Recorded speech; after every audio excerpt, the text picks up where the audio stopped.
This is Franklin Rye, and welcome back to Political Spirits. We still stand for the proposition that the left and the right should have a few drinks and talk. Compromise is not a requirement. If those discussions result in us changing or even abandoning our positions, that's fine. If they don't, that's fine too. We just need to talk to each other. In that way, we can unify through speech. And if the discussion becomes a bit heated, at the end of the night, we should still be able to split up the bar tab and be on our way. So what are we going to talk about this week? Well, it's time to cover that first topic, but before we do so, welcome to Cashiers Lake, the North Carolina vacation destination that proves you can have it all. Beautiful cabins with a sparkling lake just outside your door, custom interior designs that are rustic yet sophisticated with granite countertops, stainless high-end commercial appliances, Wi-Fi, multiple flat-screen televisions, internet TV, outdoor fire pits, and gas barbecues, and spectacular stone fireplaces, not just inside each cabin, but outside on the patio of each cabin as well. Imagine spending a romantic evening sipping wine bathed in the warmth reflected by the hearth, by the roaring fire as the mountain moon reflects off the still waters of Cashiers Lake. Or a family evening roasting marshmallows or s'mores in the fire pit as the glowing fireflies dance over the surface of the water. You can have it all.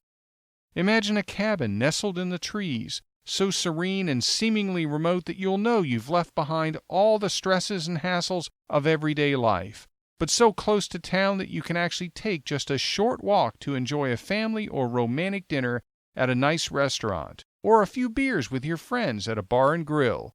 You can have it all. Imagine a canoe for each cabin, perfect for family fishing or just a day in the sun.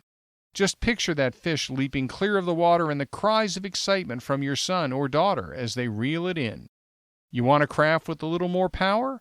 Well, there's a big mountain reservoir just up the road with a marina and powerboats for rent, just right for fishing or water sports. You can have it all at Cashiers Lake.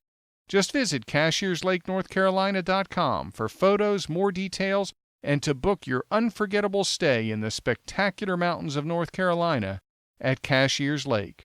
That's cashierslakenorthcarolina.com. Again, cashierslakenorthcarolina.com. And when you book that reservation, tell them that Political Spirits sent you. Next topic. I've talked to you in previous podcasts about the fact that my father served in the military. I'm what you call an Air Force brat. We moved around quite a bit when I and my siblings were young, including 2 tours where we were with our father when he was stationed outside of the country. The last of those tours was to the Philippines, to Clark Air Base.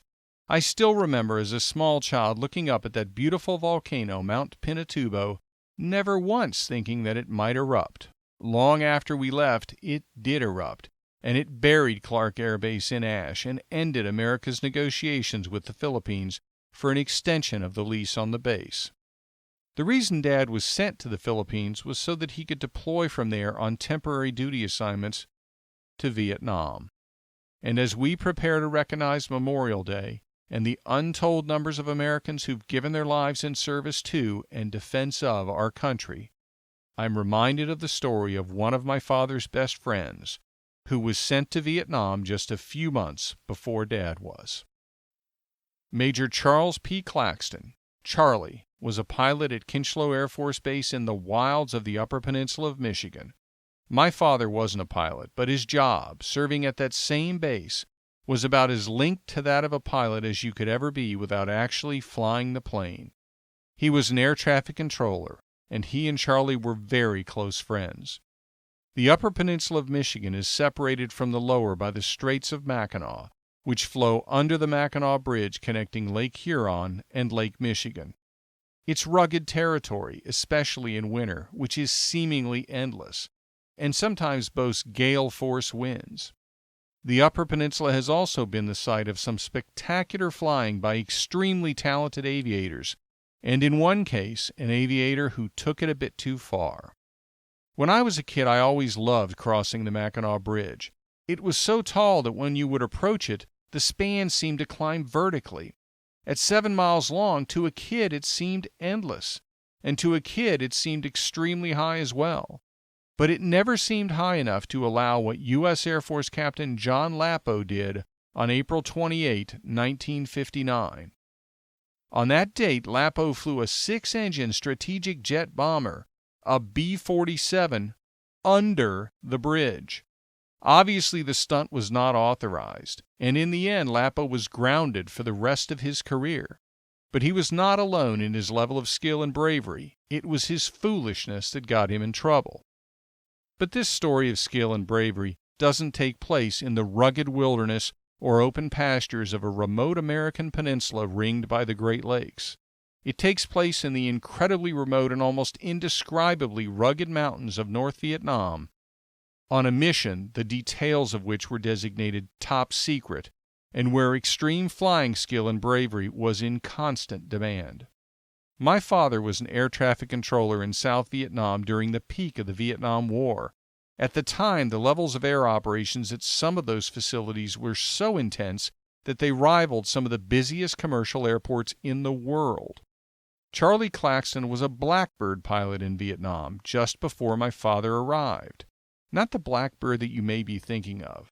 I'm not talking about the SR-71 Blackbird of endless documentaries on the History Channel or Discovery Channel or American Heroes Channel.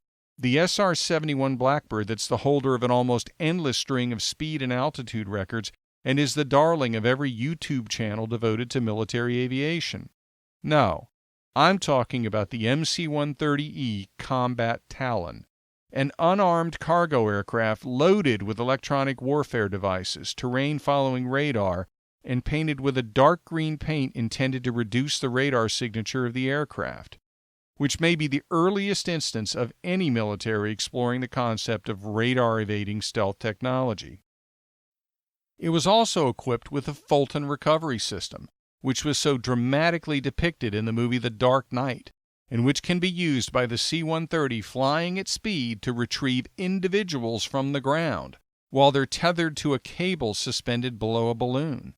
The system had been developed not for the Air Force, but rather for the CIA. These C-130s, seemingly ordinary except for their extremely dark green paint and the Fulton recovery or skyhook attachments on the nose, had been given the nickname Blackbird, in part because the paint was so dark it appeared almost black, and in part because of their participation in so-called black ops. And although they appeared fairly ordinary, there was absolutely nothing ordinary about them or the missions they flew. I never knew the specifics of those assignments, even years after I was grown and the war was over. My father only said that Charlie did very sensitive stuff. Charlie was part of the Military Assistance Command Vietnam Studies and Observation Group, MACV-SOG, which was a special ops unit conducting highly classified unconventional warfare operations. My father passed away long ago and never revealed whatever details, if any, that he knew about Charlie's work. But with the passage of time, many of the details of the missions of that command have been released. Retired U.S. Air Force Colonel John Gargis has written about some of them. He tells stories of extremely detailed instructions for cargo drops, with accompanying jump masters which made him believe that they were for double agents in North Vietnam. He told stories of multiple parachute-equipped men on missions where the line of jumpers would be inexplicably stopped after the first person jumped out, and then upon return to the base all the remaining jumpers would be immediately picked up by a van and depart the area without saying a word.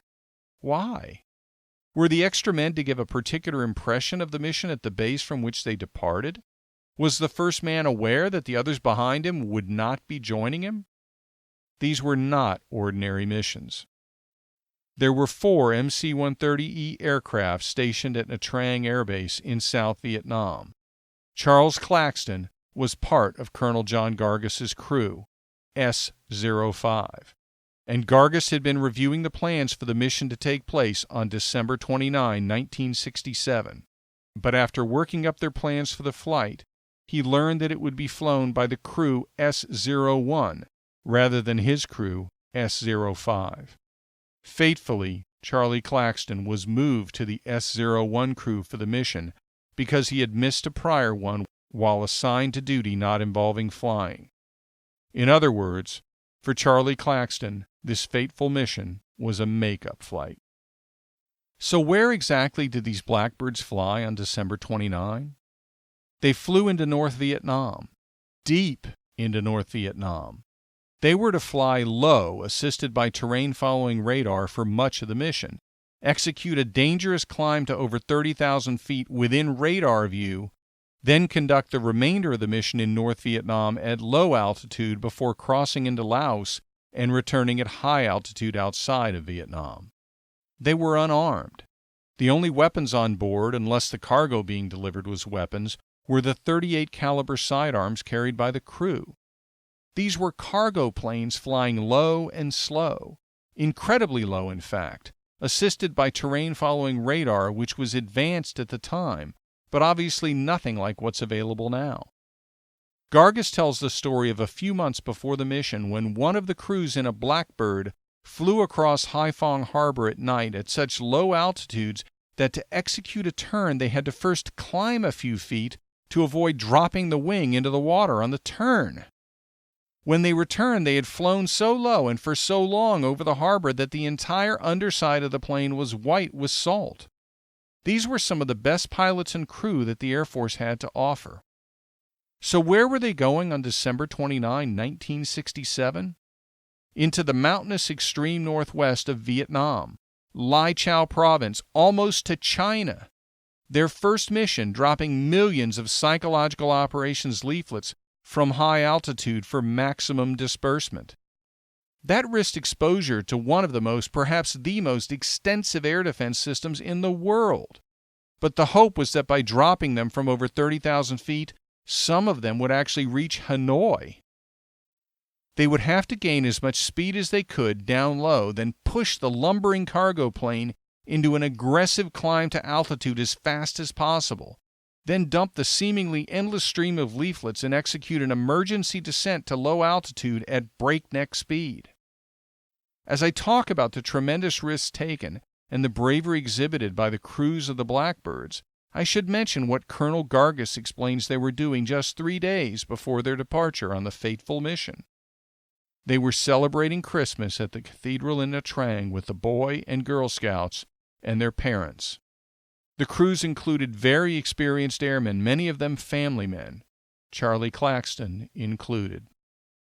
The mission had been meticulously planned to try to avoid flying into the coverage of surface-to-air missile or SAM sites, but there were no guarantees.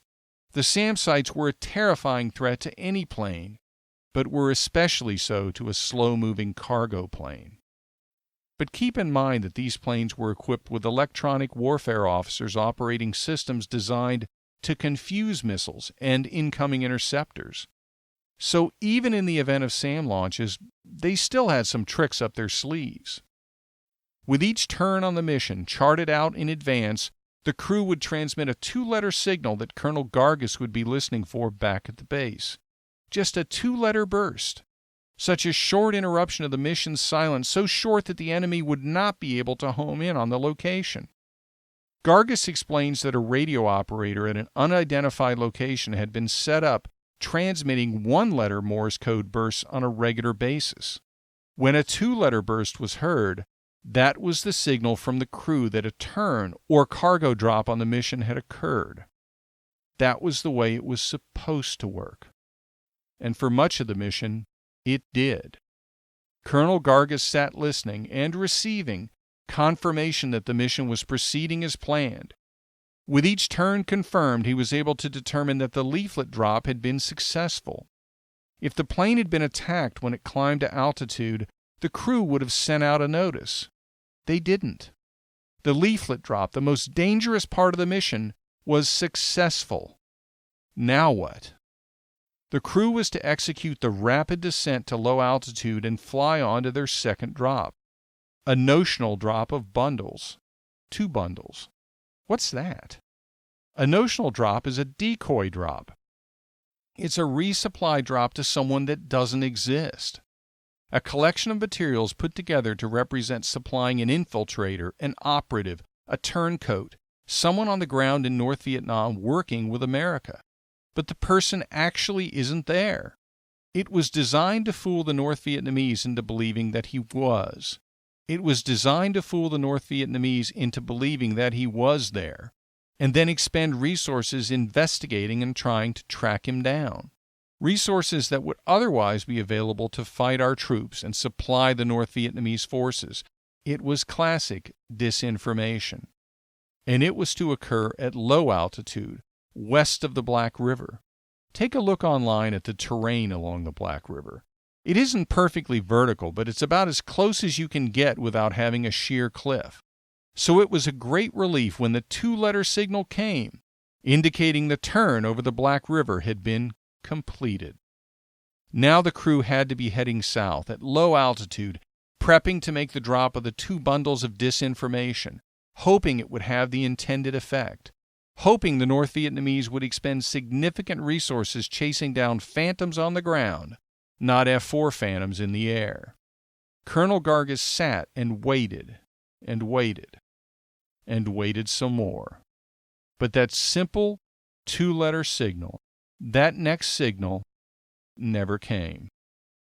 He wondered whether there might have been a problem with the aircraft radio, but they heard nothing even after the required radio silence had ended and the Blackbird would have been approaching radar sites under our control.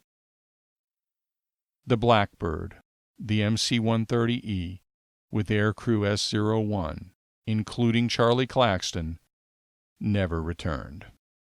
No attacks by SAMs or MiGs had been reported by the crew. If small arms fire had brought the plane down when it was flying at low altitude, surely some announcement would have been made by the North Vietnamese. As Gargis explains, the conclusion determined most likely was that the plane crashed into a mountain somewhere in the rugged northwest of North Vietnam.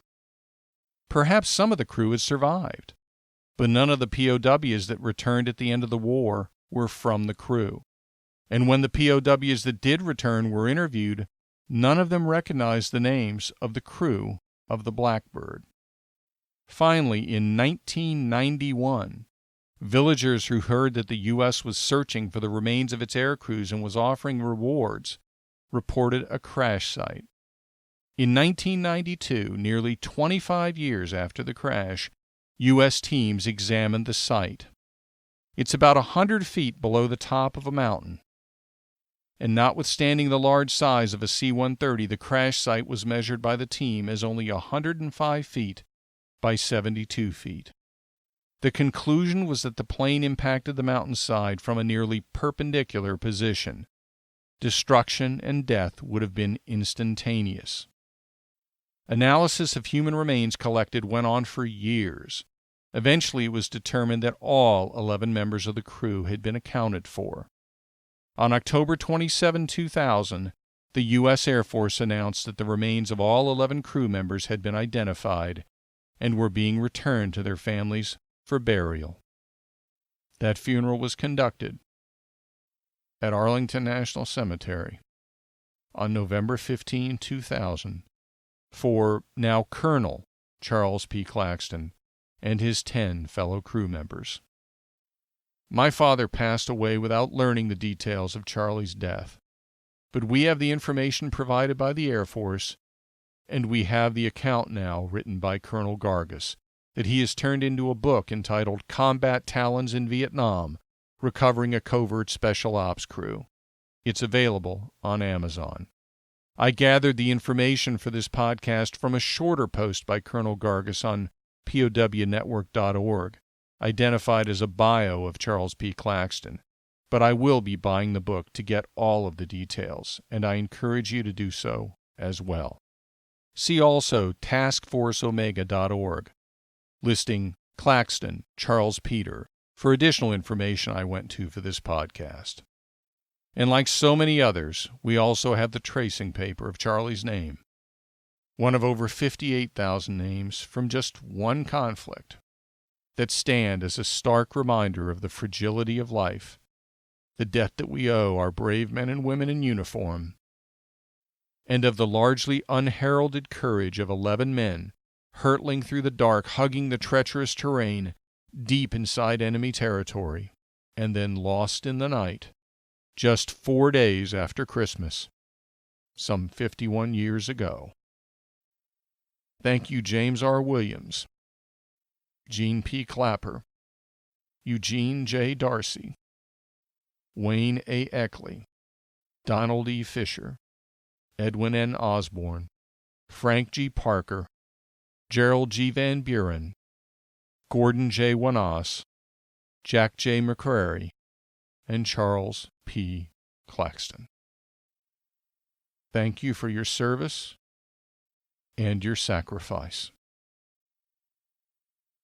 I'll be back next week after Memorial Day is past with another episode of Political Spirits, and we'll return to a focus on politics. In the interim, I hope you observe Memorial Day with your family and friends in recognition of all that our men and women in service have provided. Until the next episode, be sure to tell your friends about Political Spirits, including your friends in other states or even other countries, and follow me on Twitter at Franklin Rye. This is Franklin Rye. Thank you for listening.